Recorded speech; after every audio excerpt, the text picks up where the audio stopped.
de salvación.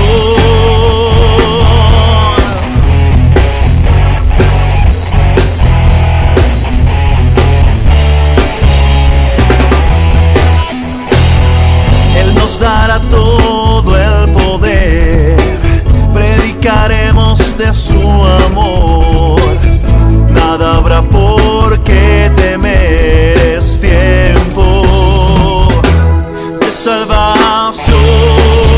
Sembramos unidos, semilla de amor, segamos alegres, frutos de perdón, paz, vida eterna, reconciliación. Llevamos, es nuestra misión. Sembramos unidos, semilla de amor, segamos alegres, frutos de perdón. Las naciones y pueblos en adoración hoy vemos cosecha de amor, porque la tierra llena será de la gloria del Señor. Los campos están llenos para la cosecha. Vamos a cosechar, es tiempo de cosecha.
El primer caso de coronavirus en Colombia.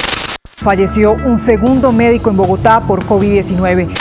Colombia pasa los 120.000 casos de COVID-19. La inseguridad es una nueva preocupación en tiempos de coronavirus. El aislamiento preventivo obligatorio, como criterio general, se va a extender hasta el 30 de agosto. ¿Cuál es esa voz que estamos oyendo hoy? ¿No es la voz del Omnipotente que viene como el viento golpeando a los corazones de muchos hijos de Dios? Es el Espíritu Santo levantando a ese gigante dormido para que conquiste al mayor número de seres humanos que poblan esta tierra y que vuelvan su corazón al Creador. Está hablando a una generación a que despierte y se levante como aquellos héroes de la fe para que continúen su tarea en un momento de la historia por el Señor asignada. Somos los héroes del momento, los héroes de la fe, llamados a conquistar la tierra que el Señor nos dio. Dios está llamando a una cosecha de almas, a una cosecha de amor para que se levante como poderoso gigante y avance en medio de estos tiempos. No importa la oscuridad, no importa la tormenta, no importa caminar por el valle de sombra de muerte, porque el Omnipotente ha hablado y está hablando aún y levantando a su poderoso ejército para que conquiste la tierra que Él nos dio. Es el tiempo, mi amada cosecha, de ir por todos los lugares que el Espíritu de Dios nos está enviando a alcanzar y establecer su reino eterno en muchos corazones que el Señor ha asignado para ellos. Tú has venido a un lugar lleno de vida. Tú Tú has venido a un lugar lleno de amor. Dios está presente en Cosecha. Dios está presente en nuestra casa, en nuestra iglesia. Él es el que se levanta en medio de nosotros como poderoso gigante. Este es un lugar de vida. Este es un lugar de restauración. Este es un lugar de liberación. Este es un lugar de salvación. Prepárate para experimentar uno de los viajes más extraordinarios de tu vida. Bienvenidos a Cosecha de Amor.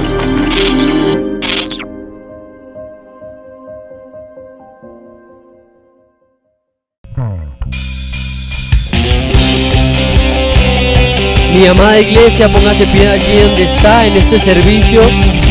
Vamos a adorar al Señor con todo nuestro corazón, Padre. Gracias, Señor, te adoramos. Cante con nosotros. Rey de reyes, te adoramos y tu grandeza proclamamos. Rey de reyes, te exaltamos, tu victoria celebramos. Tú eres Jesús, el que dio vida a nuestro corazón. Eres Jesús, digno de recibir toda adoración. Rey de reyes, te exaltamos, poderoso en majestad. Tú eres el camino y la verdad. Aleluya. Glorioso. Rey de reyes, te adoramos, tu grandeza proclamamos. Rey de reyes, soberano, tu victoria celebramos. Eres Jesús, el que dio vida a nuestro corazón. Eres Jesús, digno de recibir toda adoración. Rey de reyes, te exaltamos, poderoso en majestad. Eres el camino y la verdad.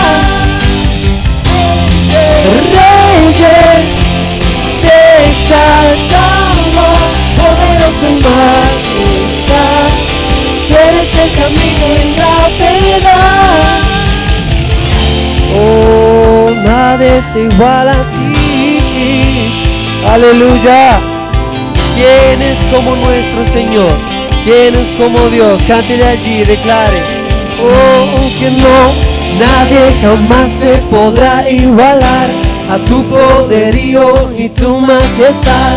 Tú eres principio y eres final, y para siempre tú reinas. No, nadie jamás se podrá igualar a tu poderío y tu majestad. Eres principio y eres final, y para siempre tú reinas. No, nadie jamás se podrá igualar a tu poderío y tu majestad. Eres principio y eres final. Vamos, iglesia. Para siempre tú se podrá igualar a tu poderío y tu majestad. Eres principio y eres final, y para siempre tú reinas. Rey de reyes, te exaltamos, poderoso en majestad. Eres el camino y la verdad. Rey de reyes, te exaltamos, poderoso en majestad. Eres el camino y la verdad. No, nadie jamás se podrá igualar a tu poderío y tu majestad.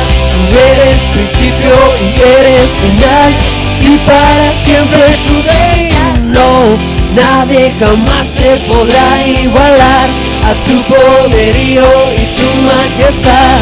Eres principio y eres final, y para siempre tú reinarás.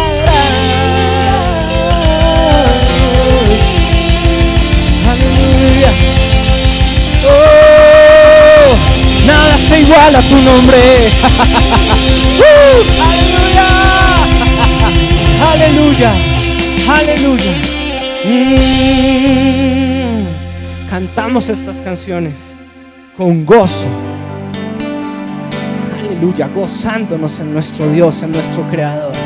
Gracias porque delante de su nombre se rompe toda cadena, toda opresión es rota en el nombre de Jesús.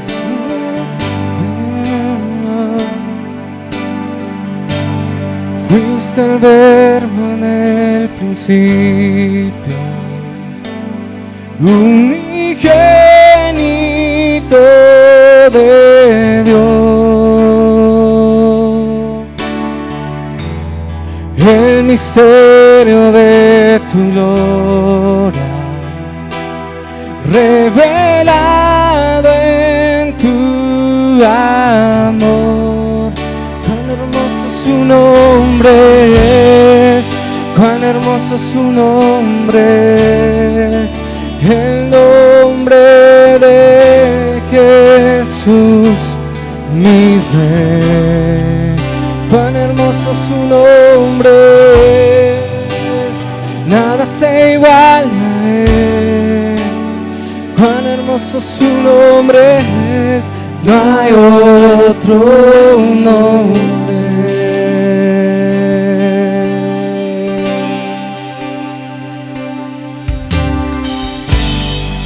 Hasta el cielo por salvarme, me viniste a rescatar.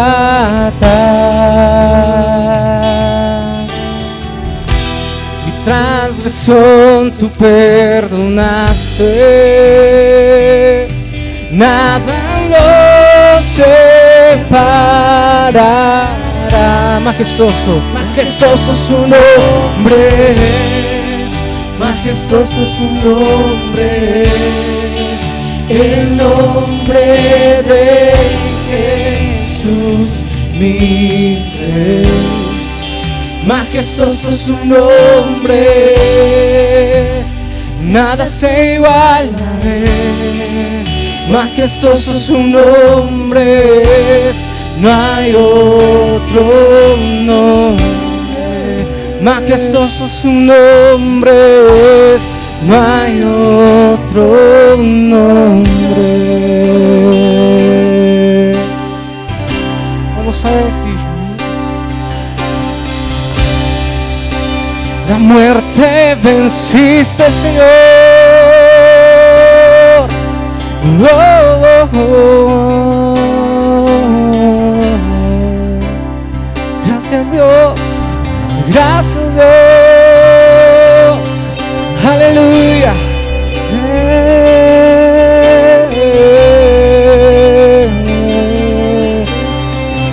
Te damos adoración. Y la muerte venciste, el velo partiste, la tumba vacía ahora está. Los cielos declaran tu gloria proclaman. Resucitaste en majestad, inigualable, incomparable, hoy por siempre reinarás. Tuyo es el reino, tuya es la gloria, tuyo el poder y autoridad. Poderoso, poderoso su nombre, poderoso su nombre, el nombre de Jesús, mi Rey. poderoso su nombre es, incomparable ser, poderoso su nombre es, no hay otro, no, inigualable, inigualable, incomparable, hoy y por siempre reinarás. Tuyo es el reino, tuya es la gloria, tuyo el poder y autoridad, inigualable, inigualable, incomparable, hoy y por siempre reinarás. Tuyo es el reino, tuya es la gloria, tuyo el poder y autoridad. Poderoso, poderoso su nombre, poderoso su nombre, el nombre de Jesús, mi Rey. Su nombre es incomparable ser, poderoso su nombre es, no hay otro nombre.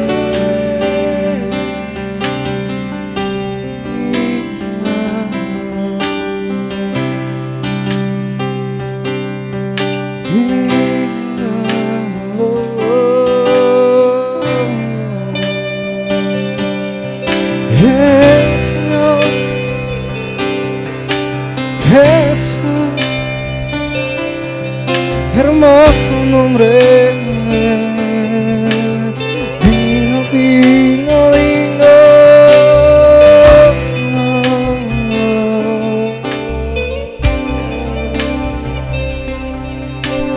digno, digno, digno, Jesús,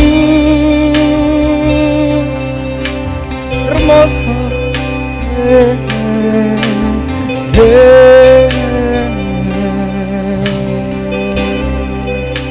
Tú eres la razón de nuestra existencia, Jesús,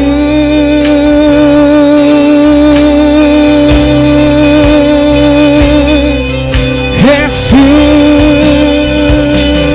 la muerte es vencido, para ti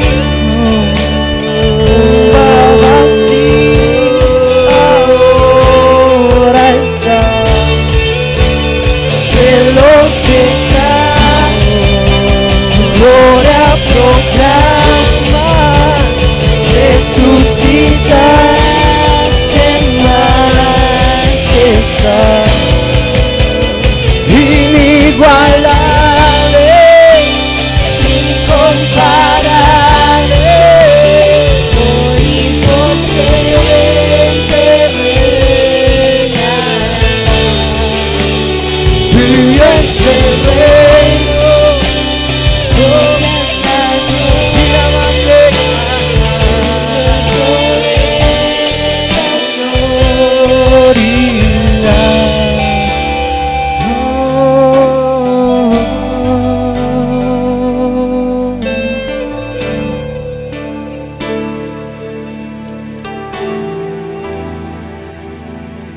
Gracias, Padre.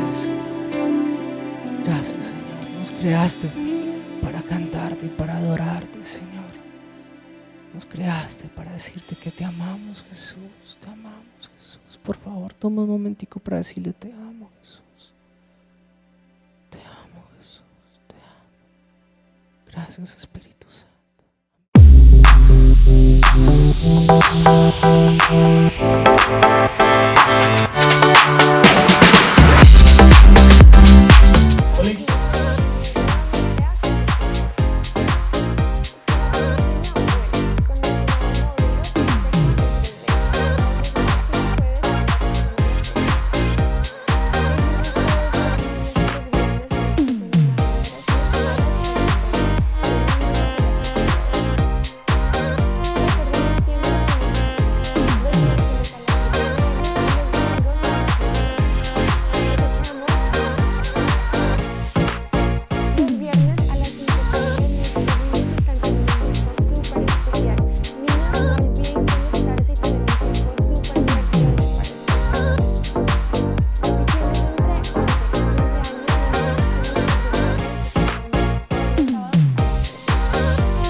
Hola, amada iglesia. Estamos muy felices de que estén conectados en este tiempo. Hoy vamos a recibir la incorruptible, poderosa y siempre viva palabra de Dios. Así que bienvenidos a nuestra iglesia Cosecha de Amor. Muy buenos días a todos mis amados hermanos en este domingo, ¿no? Que ya iniciamos con el mes de agosto. Esperamos que usted se llene de expectativa divina porque con Dios podemos esperar siempre lo mejor. Con Él podemos esperar siempre lo mejor. Así que doy gracias al Señor por cada una de sus vidas, por cada una de las familias que han estado juiciosamente conectados con nosotros durante todo este proceso, durante todo este tiempo. Estamos haciendo iglesia. Cosecha de Amor jamás ha cerrado las puertas. Una iglesia jamás cierra sus puertas porque nosotros somos las puertas abiertas. Nosotros somos la iglesia. Así que el mensaje continúa, la enseñanza continúa. Jesús sigue, Él continúa. Ayer, hoy y por los siglos de los siglos, Él permanece para siempre. Como buen pastor, está trabajando en nuestros corazones, apacentándonos con sabiduría, con ciencia, con conocimiento. Todo este tiempo damos gracias al Señor porque está incrementando en nosotros el hambre, la sed por Él, la comunión, la intimidad con Él. Por eso nosotros seguimos avanzando. Mis amados, no está por demás agradecer. Y yo quiero invocar allí a 2 Corintios capítulo 9, versículo 8, un texto de la Escritura que siempre lo comparto. Me encanta. ¿Por qué? Porque encierra toda una poderosa bendición o una gran bendición para todos aquellos que de corazón generoso, porque es la naturaleza divina de Dios trabajando en nuestro corazón, han sembrado en nuestros ministerios.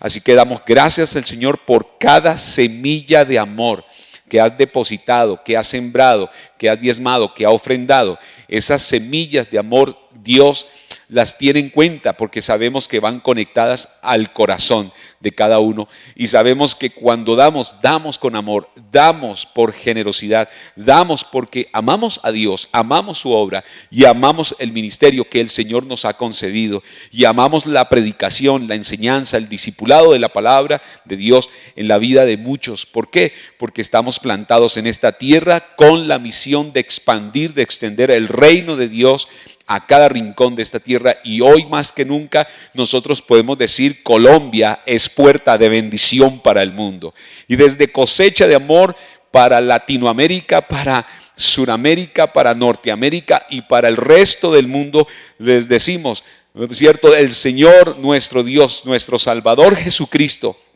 Él ha venido a la tierra para salvarnos, para bendecirnos y para establecer nuevamente ese vínculo, esa relación que fue rota por el hombre en el principio de la creación y devolvernos a nuestro Padre Celestial.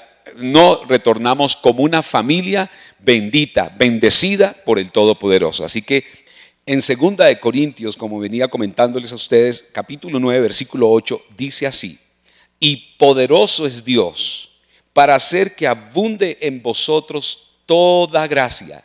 Esa gracia que se nos ha revelado a través del Espíritu Santo, una gracia que es Cristo el Señor operando a través de nuestra vida en abundancia, dice allí, a fin de que teniendo siempre, dice teniendo siempre, no veo ninguna sola palabra que se refiera a escasez, teniendo siempre en todas las cosas todo lo suficiente, dice abundéis para toda buena obra, abundéis como para toda buena obra. Y por eso dice, como está escrito, repartió, dice, repartió su generosidad, dice, dio a los pobres, repartió, dio a los pobres. No se repartió, hay una coma. ¿Qué quiere decir esto? La generosidad de Dios fue sin límites. Siempre estuvo dando, siempre estuvo haciendo bienes, siempre estuvo repartiendo sus dones, su favor, su gracia con la gente. Él estuvo repartiendo sanidad, repartiendo pan, alimento, de orden espiritual y de orden material. Siempre la generosidad de Dios estuvo presente. Y es el mismo corazón de Dios revelado aquí a cada uno de sus hijos. Es la misma generosidad con la cual Dios nos ha equipado a todos y cada uno de nosotros. Así que reciba esa palabra de bendición en esta mañana. Gracias, gracias, Cosecha de Amor. Gracias por cada persona que está contribuyendo, sembrando desde su lugar de origen, porque hemos recibido donaciones de personas fuera del país, no que no están en nuestra nación y que aman nuestro ministerio. Damos gracias al Señor por sus vidas y reciban esta palabra allí en sus corazones. Poderoso es Dios para que abunde, ¿cierto? Dice que si siembras abundantemente, cosecharás abundantemente, pero si siembras escasamente también segarás. Bien, bueno, estamos nosotros con la serie Encuentros Divinos, ¿cierto? Podemos hablar encuentros divinos, cara a cara con la deidad, cara a cara con Dios. Y hoy yo quiero hablarles a ustedes de la historia de la mujer adúltera. Vamos a ver este otro encuentro divino en las Escrituras y yo quiero invitarlo a usted que vayamos allí a Juan capítulo 8 versículos 1 al 11. Juan capítulo 8 versículos 1 al 11. Y nos dice así: y Jesús se fue al monte de los olivos y por la mañana volvió al templo y todo el pueblo vino a él. Y sentado él les enseñaba. Entonces los escribas y los fariseos le trajeron una mujer sorprendida en adulterio y poniéndola en medio le dijeron: Maestro, esta mujer ha sido sorprendida en el acto mismo de adulterio. Y en la ley nos mandó a Moisés apedrear a tales mujeres. Tú pues, ¿qué dices? Mas esto decían tentándole para poder acusarle. Pero Jesús, inclinado hacia el suelo, escribía en tierra con el dedo. Y como insistieran en preguntarle, él se enderezó y les dijo: el que de vosotros esté sin pecado, sea el primero en arrojar la piedra contra ella. E inclinándose de nuevo hacia el suelo, siguió escribiendo en tierra. Pero ellos, al oír esto, acusados por su conciencia, salían uno por uno, comenzando desde los más viejos hasta los postreros, y quedó solo Jesús y la mujer que estaba en medio. Enderezándose Jesús y no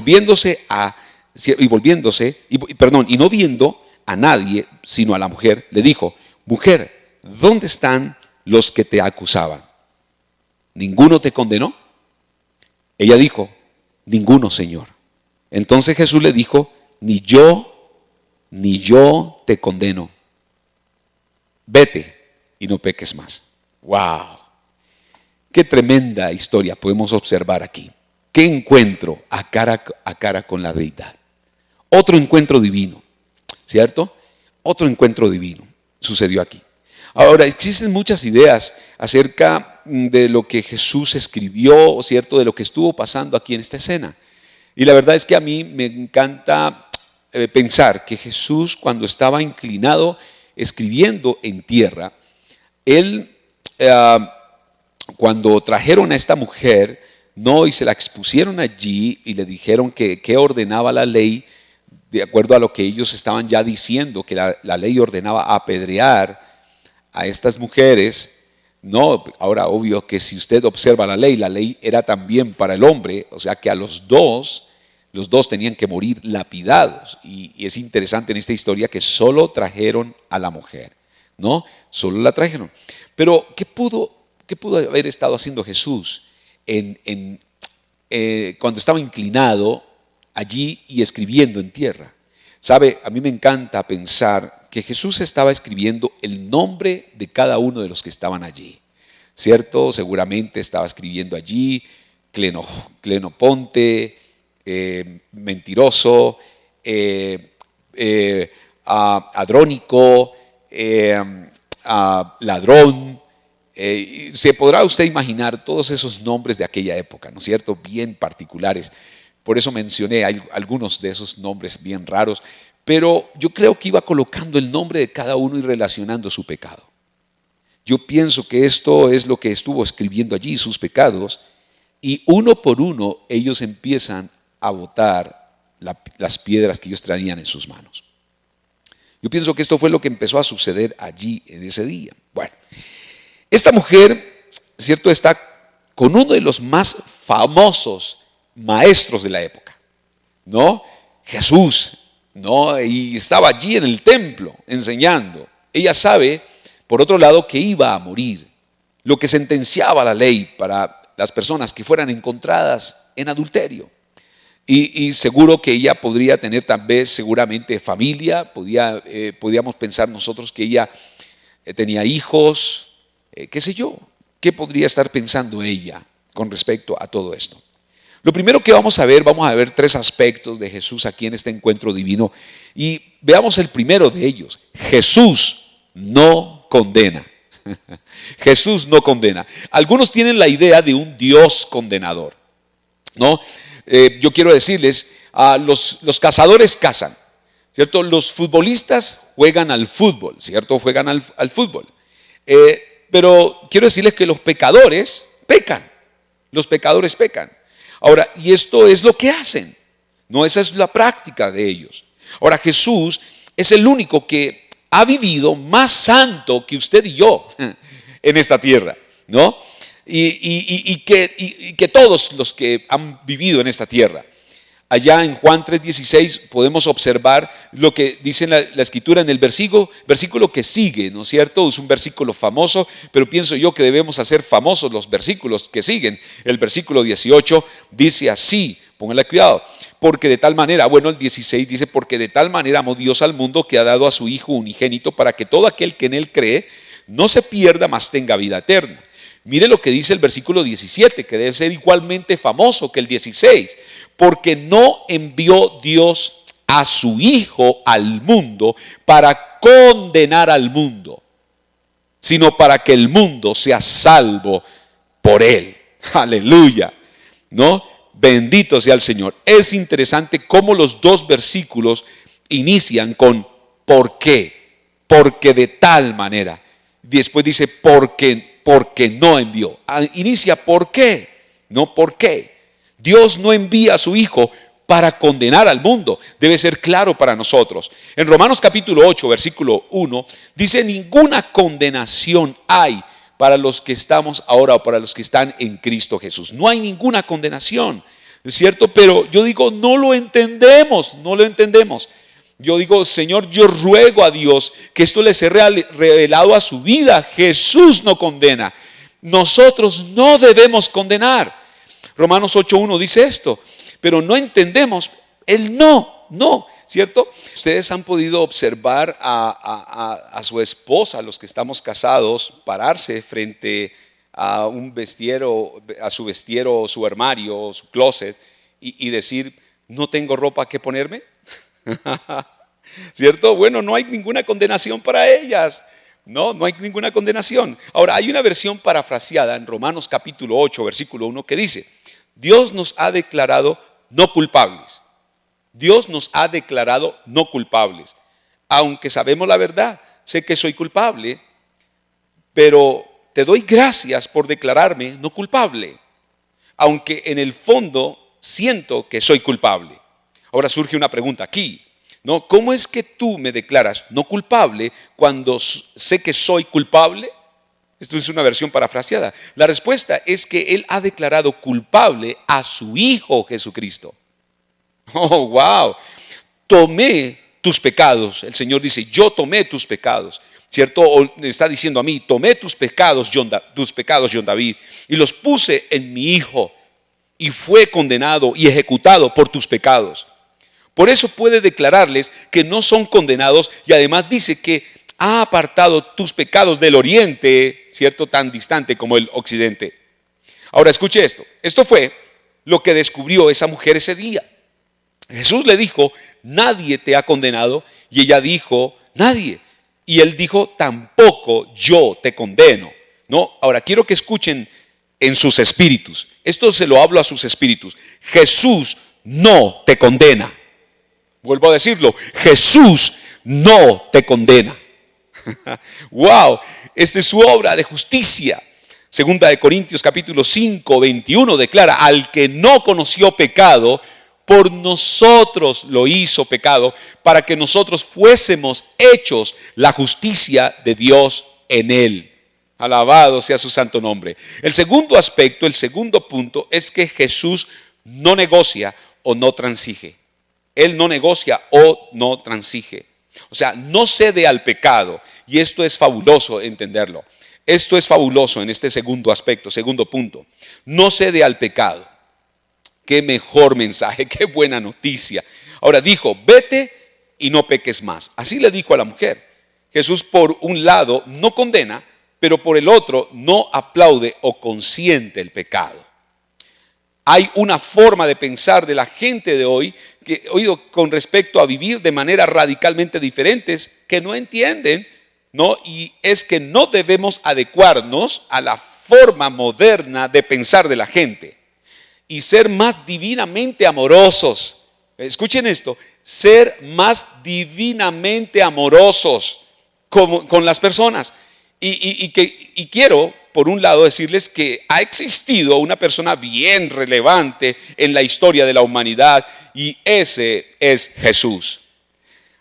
Leamos dos pasajes que me han impactado, la verdad. Parece que fueran dos textos de la Escritura que se contradijeran, pero no se contradicen, todo lo contrario, solo afirman o confirman estos dos puntos. Por un lado, Jesús no condena y por otro lado, Jesús no transige, ¿cierto? O no cede al pecado.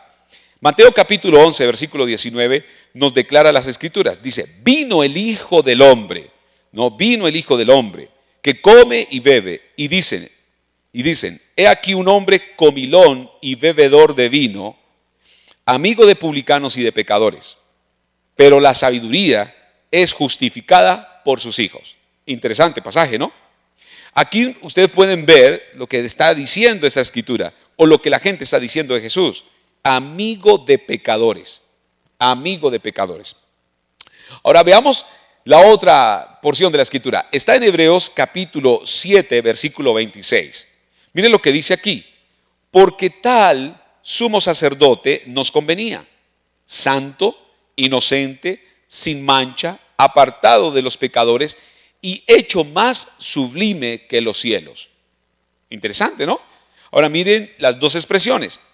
Dice en Mateo, amigo de pecadores, y por el otro dice, cierto, amigo de pecadores, no está condenando y es apartado de los pecadores, ¿no? Es amigo de pecadores. Y por el otro lado dice que es santo, inocente, sin mancha, apartado de los pecadores. O sea, por un lado dice, amigo de pecadores, no está condenando, y por el otro lado, apartado de los pecadores, no hace concesiones, no cede al pecado. ¿Nota eso? Ah, qué cosa tan tremenda de Jesús. Ustedes saben que si transige o llega a hacer concesiones, ¿cierto? Él perdería la oportunidad de poder testificar. Dese cuenta, o sea, si ustedes saben que si transige o no hace concesiones con el pecado, no tendría base para testificar como necesitan hacerlo. O sea que uno pierde la base para testificar a otros o para compartir a otros, como lo hacía Jesús, si él no transige. Oído, si él cede al pecado. Allí se acaba. Por eso no creo mucho en esa forma de evangelización que hay hoy día, ¿cierto? Y yo le llamo eso, lo encuadro como en la megagracia, supergracia, ¿cierto? De que tú necesitas ir a la cantina y sentarte con el pecador y hacer lo que el pecador hace para ganárselo para Cristo.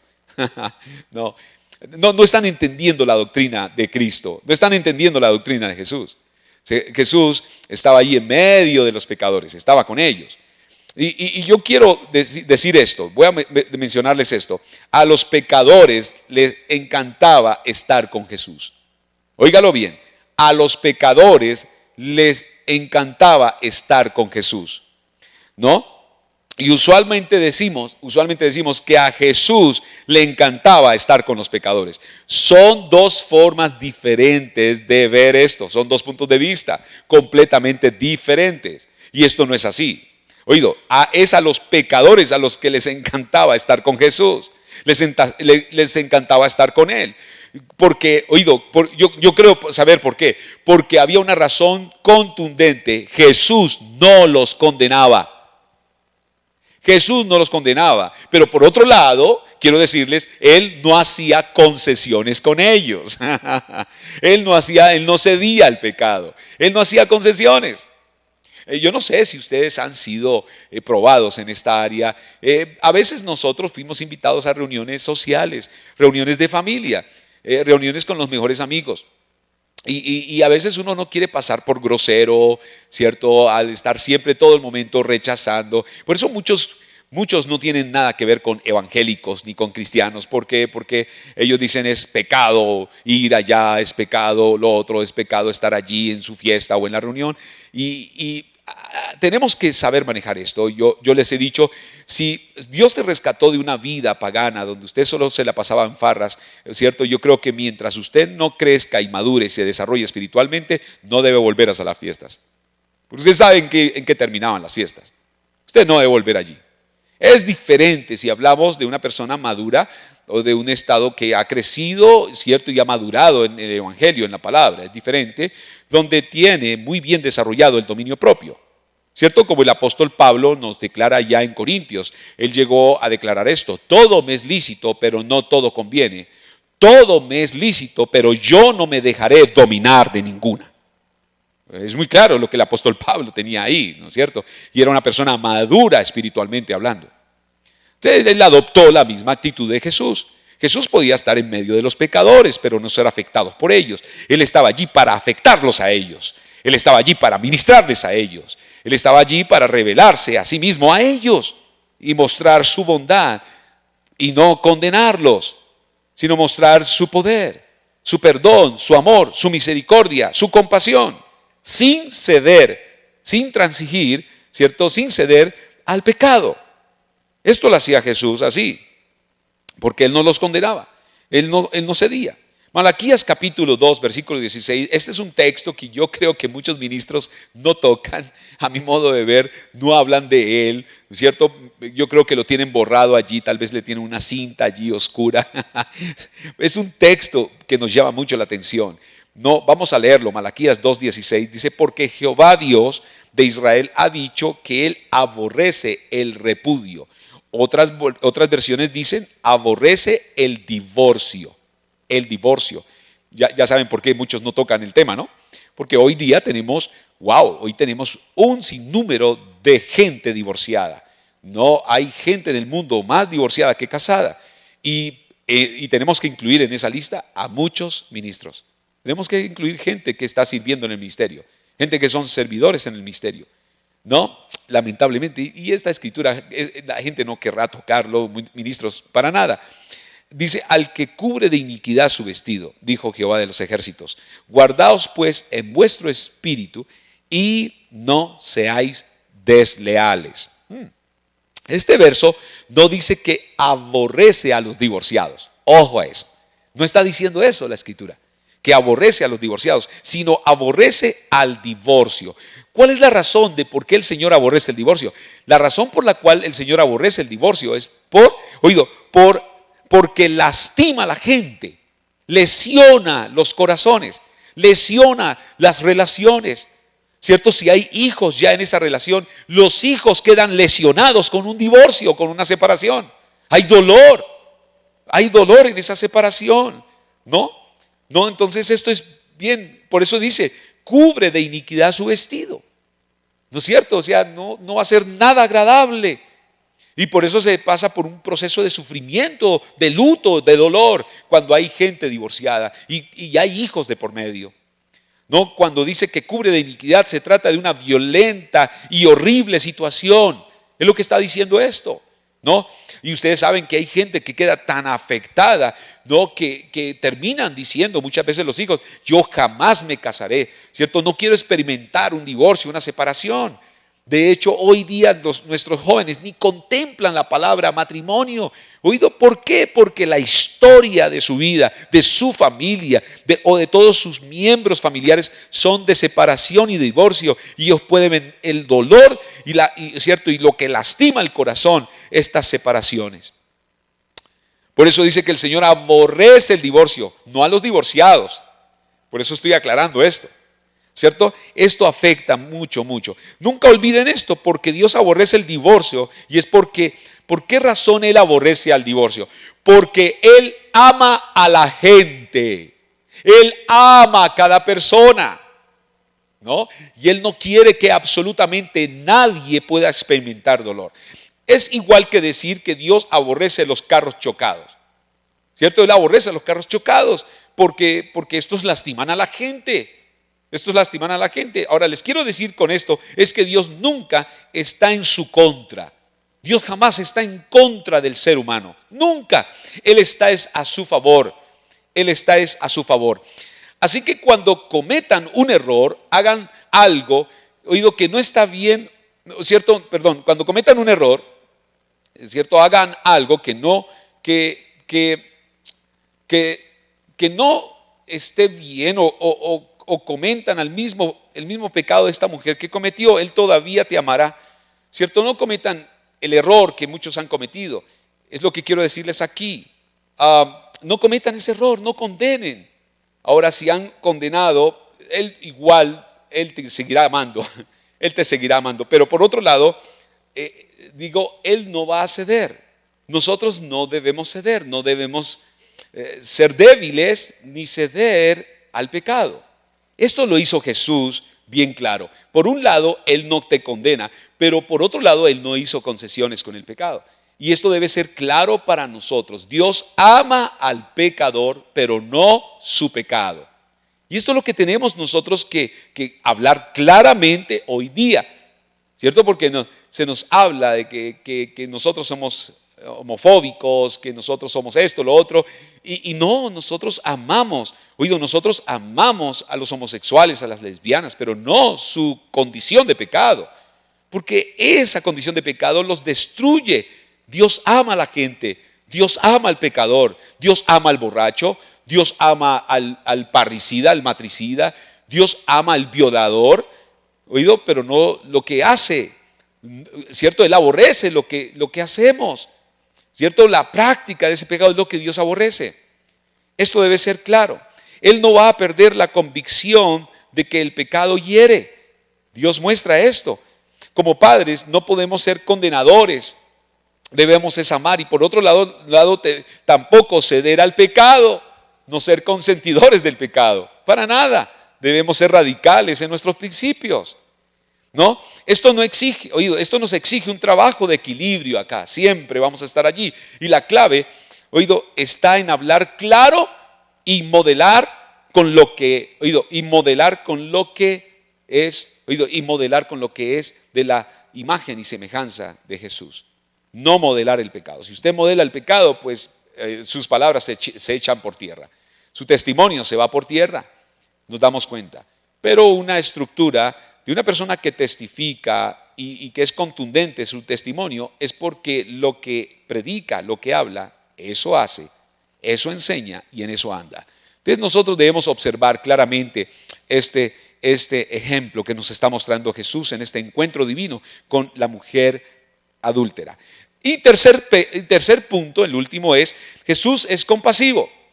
Jesús es compasivo. Mateo capítulo 9, versículo 36, en este encuentro divino, en este encuentro cara a cara con la mujer adúltera. No, dice aquí en Mateo 9, 36, y al ver las multitudes, tuvo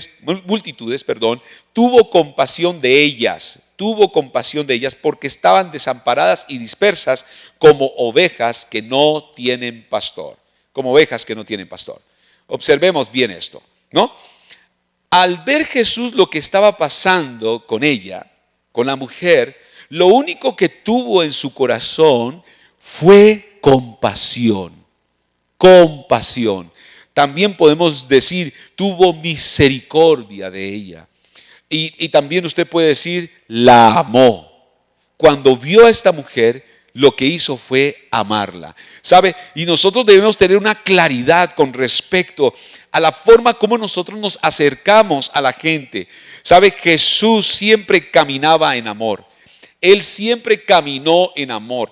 Cuando tú caminas en amor, ¿cierto? Ese amor es lo que a usted guía, dirige su vida en todo momento y en todo lugar. Y yo puedo decirle, agregarle, en toda relación, la preeminencia debe ser el amor. O sea que cuando usted ve a una persona allí, inclusive con todas las escorias ahí encima o expresando, manifestando escorias, lo que usted debe expresar es amor, mirarla con ojos de amor.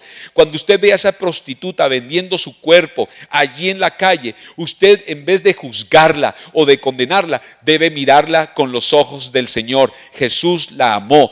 debes amar a estas almas. ¿Se dan cuenta? Si usted ve a su enemigo en la calle, a ese que ha querido, le ha hecho daño, lo ha herido, le ha robado, lo ha ultrajado, usted debe mirarlo con los ojos de Jesús, debe mirarlos con amor y no con juicio, no con condenación. ¿Oído eso? ¿Cierto?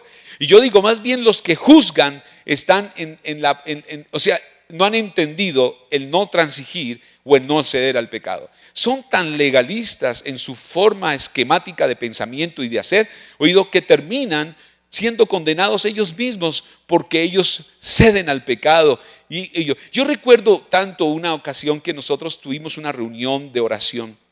Me acuerdo que estábamos esperando que los hermanos llegaran allí a esta reunión en una casa de oración.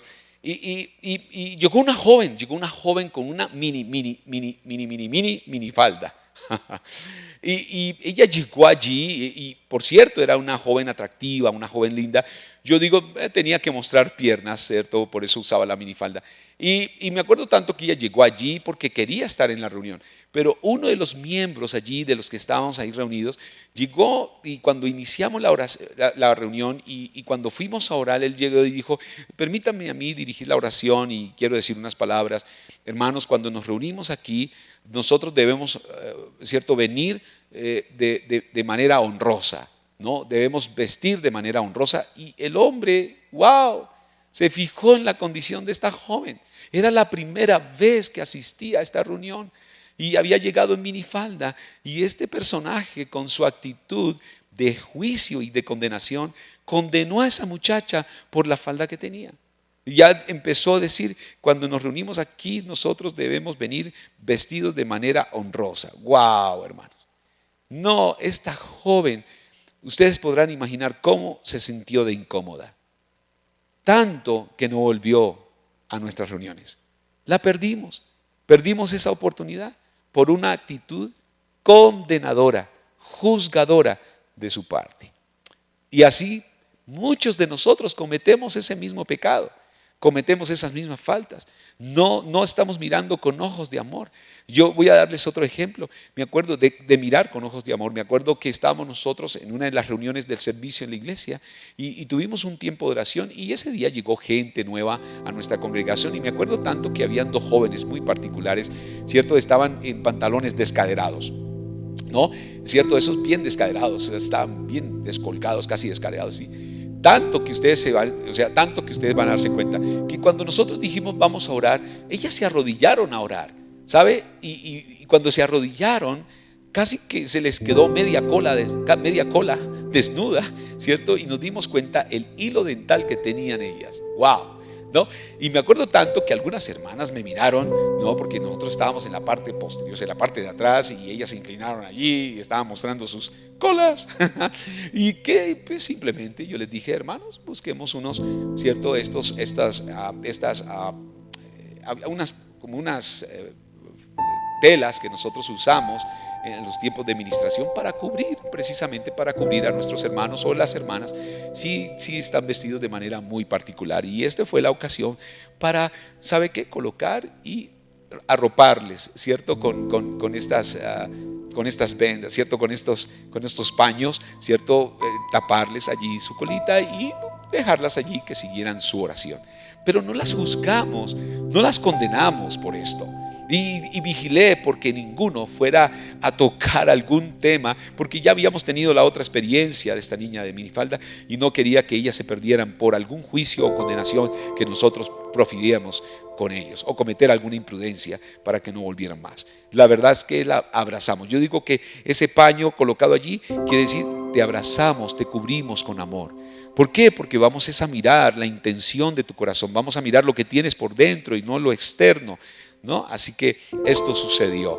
Bueno, aquí yo digo, Jesús, al ver a esta mujer y ver todo lo que estaba sucediendo con ella, Él tuvo un corazón lleno de compasión. Él la amó, Él la abrazó allí ¿no? Con compasión. A pesar de que le querían engañar y tener motivos para, ¿cierto?, para crucificar a Jesús, la compasión a él le mueve siempre.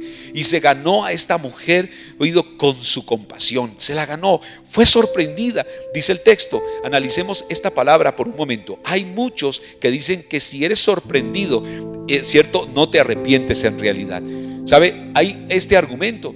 Por mucho tiempo lo concebí, lo pensé que era así. Cuando usted es sorprendido en una falta o sorprendido en algún pecado, dice, allí la gente no se arrepiente, le da remordimiento, pide disculpas, pero de corazón no se arrepiente. Eso pensamos. Y hasta muchas veces lo llegué a decir. Una persona que es sorprendida en una falta y después pide disculpas, realmente no hay arrepentimiento de su corazón.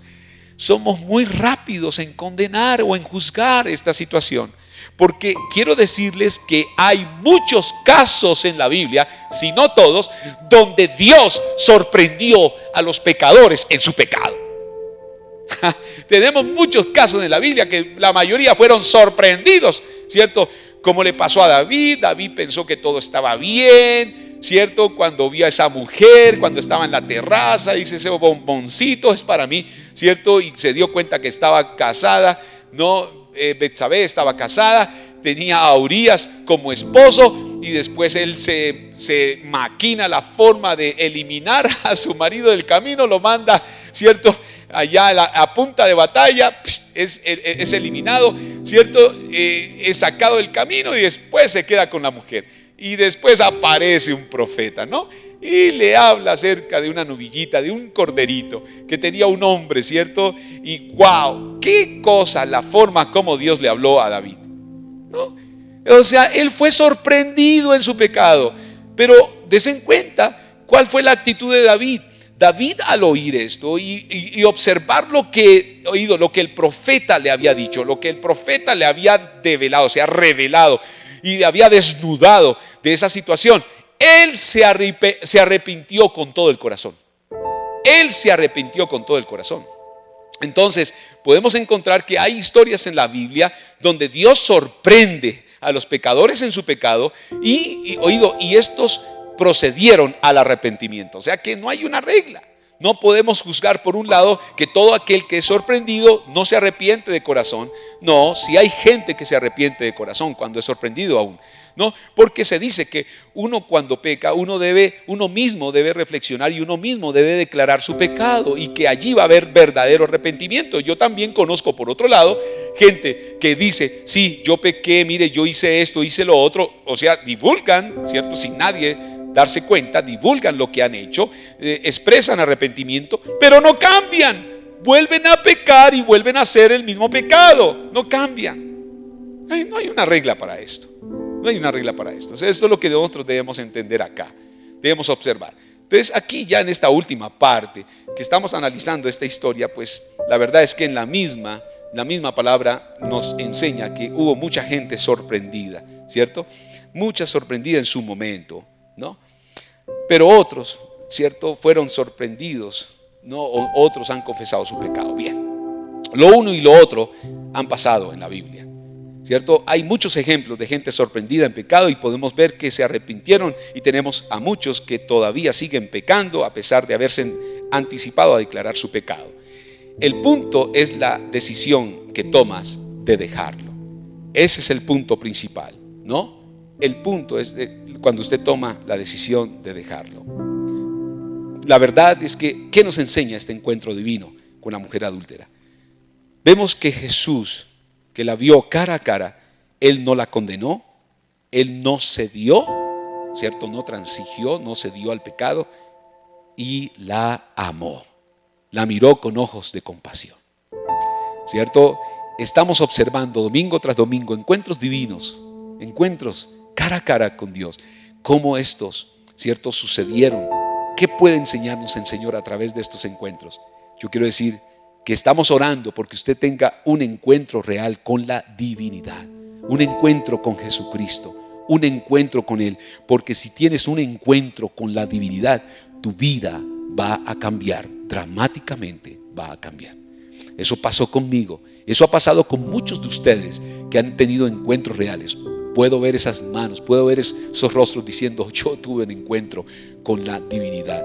Y eso transformó mi vida. Estamos viviendo en tiempos donde necesitamos, ¿cierto?, esos encuentros divinos. Un encuentro real con Dios. Y es lo que debemos clamar. Debemos orar por aquellos que todavía, usted sabe, no se han entregado al Señor, no han conocido al Señor, no han rendido su corazón al Señor.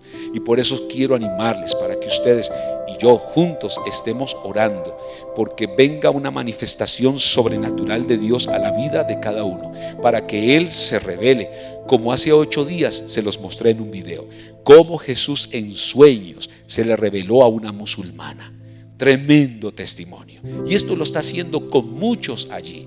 Muchos corazones que están sedientos de Dios por conocer la verdad. Jesús le está hablando aún en sueños. Necesitamos esos encuentros divinos. Oremos, hermanos. Padre eterno, queremos darte muchas gracias por este tiempo. Señor, por lo que nos enseñas, Señor, de este otro encuentro divino de Jesús con la mujer adúltera. Él no condenó, Él no cedió al pecado, no transige, pero por otro lado, Él amó, Él tuvo compasión. Gracias, Señor, por lo que nos enseñas de ti, por esa naturaleza divina que nos revela al corazón. Gracias por abrazar a cada uno de los que están presentes, a cada uno de los que se han congregado, de los que están en casa allí.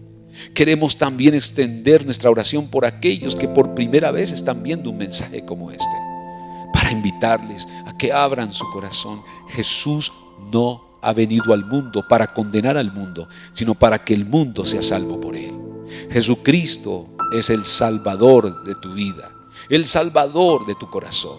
Recíbelo allí como lo hicimos nosotros. Él no te condena, Él te ama. Oído, Él juzga el pecado, la condición, lo que nos hace vivir en esclavitud, en pobreza, en enfermedad o en ruina. Jesús vino a pagar el precio por dicho pecado para que hoy, a través de la fe en Él, tú obtengas completa y total libertad. Libertad del pecado, libertad de la muerte, libertad de la enfermedad, libertad de la condenación. Señor Jesús, toma el corazón de cada uno de los que están presentes y de aquellos que abren su corazón a ti. Tu palabra dice que si confesares con tu boca que Jesús es el Señor y creyeres en tu corazón que Dios le levantó de los muertos, serás salvo. Confiesa a Jesús como el único y suficiente Salvador de tu vida. Recíbelo en tu corazón hoy. Acéptalo. Recibe su perdón. Recibe su regalo de justicia. Recibe la gracia que te levanta y que te da una nueva vida para vivir, un nuevo corazón para experimentar, oído, su naturaleza de amor, de compasión y de perdón. Gracias, Padre eterno, por aquellos que abren su corazón a ti, a la invitación que tú nos has hecho a muchos y que la aceptamos, y por los que la están aceptando hoy. En el nombre poderoso de Jesús te damos gracias, Señor. Amén, amén, amén. Mis amados, seguimos conectados más que nunca a través de las redes, a través de estos medios, más conectados que nunca, haciendo iglesia, avanzando. Las puertas de Cosecha de Amor están abiertas para todos ustedes. Nos vemos en la próxima cita divina o encuentro divino cara a cara con el Señor. Mis amados, este es el tiempo especial donde vamos a celebrar la cena del Señor, como lo hacemos habitualmente el primer domingo de cada mes. Y espero que ustedes ahí en sus casas tengan los elementos, una vez preparados el pan y la copa que vamos nosotros a bendecir y a tomar de manera digna, teniendo conocimiento, teniendo discernimiento de lo que es el cuerpo y la sangre de nuestro Señor Jesucristo. Es interesante lo que encontramos en el pasaje allí, como dice en el contexto de la Escritura, que el apóstol Pablo habla acerca de la cena del Señor. Por un lado, habla acerca de que cuando la gente se reunía Ellos pensaban que comer ajiaco con pollo, comer cierto tal vez gallina o qué sé yo, caldo de pescado, eso era la cena del Señor, y la verdad es que ellos no tenían idea de lo que era la cena del Señor, y el apóstol Pablo venía estableciendo como un orden y enseñando a esta iglesia en particular qué significaba cada principio que el Señor enseñaba en su palabra, y aquí en lo particular con respecto a la cena del Señor. Pero ¿te llama la atención algún pasaje de la Biblia, mi querida pastora? Amén, sí, gloria a Dios, qué bueno estar en este tiempo aquí, pudiendo compartir la Santa Cena. Quisiera que nos explicaras, pastor, un poquito acerca sobre estos pasajes de 1 Corintios 11:28. Dice: por tanto, pruébese cada uno a sí mismo y coma así del pan y beba de la copa. Porque el que come y bebe indignamente, sin discernir el cuerpo del Señor, juicio come y bebe para sí. Por lo cual hay muchos enfermos y debilitados entre vosotros, y muchos duermen. Bueno, es interesante que el apóstol Pablo aquí nos señala, digamos, han colocado un subtítulo allí porque eso es añadido, ¿no? Porque en el original no aparece, tomando la cena indignamente. Está hablando acerca de esa falta de conocimiento que tenía la iglesia, porque ellos en contextos se estaban reuniendo para comer, simplemente compartir comida, cenar, y pensaban que eso era la cena del Señor. No, el apóstol Pablo habló algo de lo que el Señor le enseñó a él con respecto a celebrar la cena del Señor de manera digna y teniendo conocimiento qué es lo que representa, porque aquí dice la Escritura que es hacer memoria de su muerte. No, es hacer memoria de su muerte. Nosotros la celebramos, dice, haciendo memoria de su muerte hasta que Él venga, porque el Señor Jesús, antes de que Él ascendiera, ¿cierto? Antes de que Él fuera crucificado, Él tomó la última cena con los discípulos y dijo: yo no la beberé, no la tomaré más o participaré más con ustedes hasta que la beba cuando Él vuelva, cuando Él venga en su reino. Así que esto es parte de lo que nosotros debemos conocer de las Escrituras, ¿no? De tener conocimiento qué fue lo que tomó lugar en la celebración de la Pascua, porque en contexto viene de la celebración de la Pascua judía, o de la Pascua, cuando el Señor ordenó, ¿no?, que sacrificaran un cordero por familias, y porque el ángel de la muerte vendría esa noche a acabar con los primogénitos, que esa fue la última plaga que fue enviada al pueblo de Egipto cuando ellos eran esclavos allí por más de 430 años. Entonces, cuando hablamos acerca de lo que tú me estás preguntando aquí, mi querida pastora, dice que debemos examinarnos, ¿no? Debemos observar, y es que ¿qué debemos o qué conocemos de la cena? Porque yo les decía que esto no es un tiempo de tomar un refrigerio, hagamos un break y tomemos un pequeño refrigerio en la mañana y continuemos nosotros con la celebración o la reunión de la iglesia, o bueno, el servicio especial que tenemos de palabra, adoración al Señor. No, sino que está hablándonos acerca de comer, de participar, teniendo conocimiento que fue lo que pasó en la cruz, ¿cierto? En la cruz con el Señor, ¿no? ¿Qué podemos decir de eso, mi querida pastora? ¿Qué pasó en la cruz del Señor? ¿Qué no pasó cuando allá fue Jesús? O sea, a la cruz, y vimos su muerte y su resurrección, empezando porque somos redimidos a través de la cruz. Pero tenemos la sanidad divina. Creo que a través de ella y a través de la cena podemos obtener la sanidad. Él fue nuestro sustituto, ¿no? Él se hizo pecado por nosotros. Él fue a la cruz a morir por nosotros, por la humanidad. Y esto los enseña las Escrituras. O sea que este pan simboliza su cuerpo y su sangre. Y la copa simboliza la sangre que Jesús derramó por nosotros en la cruz, que son, digamos, Jesús llegó a decirle a los discípulos en una ocasión: si no beben mi sangre ni comen mi cuerpo, no pueden ser dignos de mí o participar de mí. Ellos pensaban que Jesús era un caníbal. Muchos pensaban que el Señor estaba enseñando canibalismo o algo así, porque dice que muchos se echaron para atrás, se fueron. Yo creo que pensaron: este está loco, quién sabe qué clase de doctrina está enseñando acá. Y hasta el Señor les hace la pregunta: ustedes también se van a ir. Y solo Jesús atina a decirle: Señor, ¿a quién iremos si solo tú tienes palabras de vida eterna? ¿No? Pero volviendo aquí al pasaje, es discernir el cuerpo. Este pan simboliza el cuerpo entregado por Jesús en la cruz, y esta copa simboliza la sangre derramada gota a gota hasta obtener para nosotros eterna redención. ¿No? Eterna redención. Esto es beber y comer la copa de manera digna. Ahora, tú dices aquí, ¿cierto? Dice, porque el que come y bebe indignamente sin discernir el cuerpo del Señor, juicio come y bebe para sí, por lo cual hay muchos enfermos. ¿Qué quiere decir esto? Tú puedes recibir sanidad, ¿cierto? Sí, claro. Pero tengo que discernir el cuerpo. O sea, creer, en otras palabras, creer. tener conocimiento. O sea que al comer el pan podemos recibir sanidad. Claro que sí. Podemos recibir sanidad. Usted puede creer que por su llaga nosotros hemos sido ¿qué? Curados. Así es. Podemos decir que esto es un acto divino, lo que estamos celebrando en este tiempo. Eso, y tú puedes recibir tu sanidad al comer de este pan. Eso es tener discernimiento. Dice, hay muchos enfermos. Quiere decir que tú puedes recibir sanidad, salud, porque Cristo nos redimió de la maldición de la enfermedad. Cristo nos redimió de la maldición de la pobreza. Cristo nos redimió de la maldición de la muerte. ¿Cierto que encontramos? No dice acá, muchos otros dice, otros están debilitados. ¿Y qué quiere decir esto? Lo opuesto a débil es ¿qué? Fuerte. Eso, en otras palabras, podemos recibir fortaleza divina, fortaleza en el Señor a través de lo que Él ha hecho por nosotros. Aquí, que bendigamos este pan, bendigamos esta copa en esta mañana. Damos gracias al Señor por participar de la cena allí con los suyos, con los miembros de la casa que conocen a Jesús, que han recibido a Jesús como el Señor y Salvador, pues para que la participen de ella de manera digna, ¿no? Teniendo conocimiento acerca de esto. Pastora, ora por estos elementos antes de participar de la cena, por favor. Gracias. Sí, Señor, te damos gracias por este tiempo que tenemos, Señor.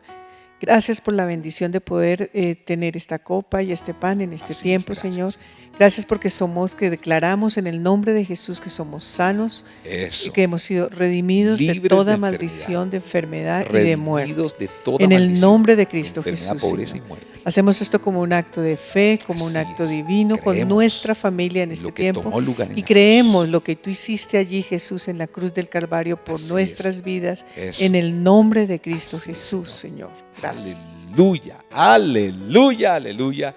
Qué bendición participar de la cena del Señor. Hacemos memoria de su muerte hasta que Él venga. Dice aquí en su palabra, ¿cierto? En 1 Corintios 11:23, porque yo recibí del Señor también lo que os he enseñado, que el Señor Jesús, la noche que fue entregado, tomó pan, dice así la Escritura, y habiendo dado gracias, lo partió y dijo, tomad, comed, esto es mi cuerpo, que es partido por vosotros. Haced esto en memoria de mí. Hacemos memoria de la muerte de nuestro Señor Jesucristo y del precio que Él pagó con su cuerpo al ser lacerado, crucificado, allí a hacerse una llaga y por esa llaga traernos a nosotros total sanidad, total salvación, total restauración, total comunión. Lo recibimos en el nombre de Jesús. Gracias, Señor. Recibe sanidad allí en el nombre de Jesús. Puede participar del pan.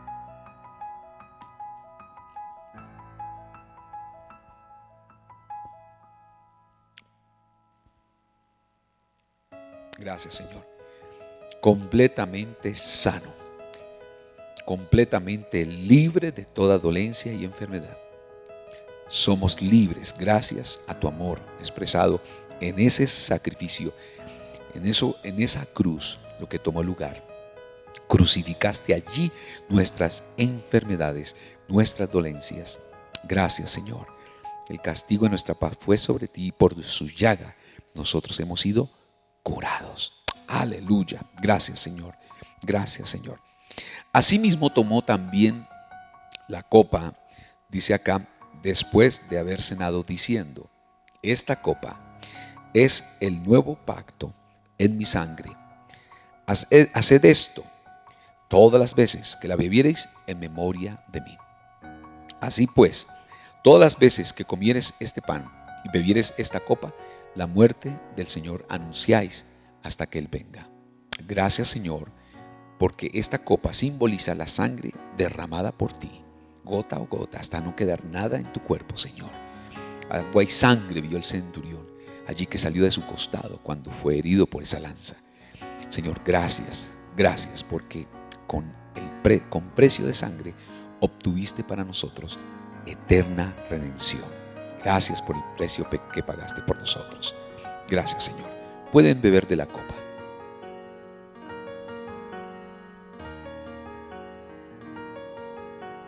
Aleluya. Hay poder en la sangre del Señor. Hay poder en la sangre de Jesús. Damos gracias a todos ustedes, mis amados, haber participado de este momento tan precioso, haciendo memoria de su muerte. ¿No? Hacemos memoria, ¿cierto? Y Cristo nos redimió de toda maldición, hecho por nosotros maldición. Él se hizo pecado, quiere decir que su justicia ahora es revelada en nuestra vida, su justicia. ¿Qué quiere decir esto? El Señor nos devolvió a una posición, a la posición correcta con Él ahora. Aleluya. Tenemos paz, tenemos salud, sanidad, tenemos vida eterna fluyendo a través de nosotros. Gracias por el sacrificio que tomó lugar allí en la cruz. Él se hizo pecado por ti y por mí, para que la justicia de Dios se manifestara a través de nosotros. Así que, mis amados, que tengan un tiempo muy bendecido, ¿no es cierto, pastora? Recuerda, Cristo viene pronto. Cristo viene pronto. Recuerden, Maranata. Cristo viene pronto. Maranata. Dios les bendiga. Desen la paz unos a otros. La paz. Bendiciones. La paz de Cristo esté contigo, mi hermana. Amén. Aleluya. Gloria a Dios. Así que la paz esté del con cada Señor, uno de ustedes, en sus familias, en sus hogares. Así es. Que reine esta paz que solo Cristo la puede dar en sus Así vidas. es. Les amamos. Les amamos con todo el corazón. La paz de Cristo esté con ustedes. Estamos en comunión y más unidos que nunca. Un abrazo para todos. Bendiciones. Wow, qué palabra recibimos nosotros en el día de hoy y ese tiempo de adoración. Recuerda darle me gusta a este video, suscríbete a nuestro canal y comparte este video con tus familiares y amigos. Las puertas están abiertas de tu casa, de tu iglesia, Cosecha de Amor. Bye bye.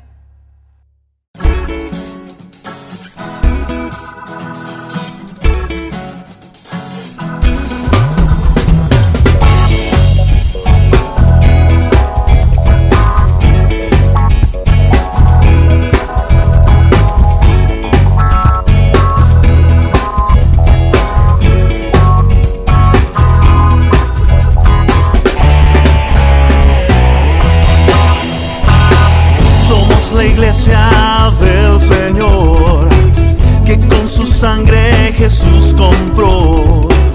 Somos su pueblo, su nación, anunciamos el reino. Él nos dará todo el poder, predicaremos de su amor.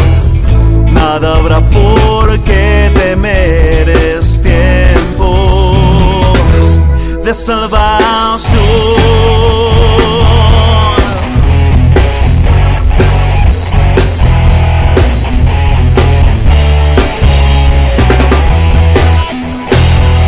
Él nos dará todo el poder, predicaremos de su amor. Nada habrá por qué temer, es tiempo de salvación.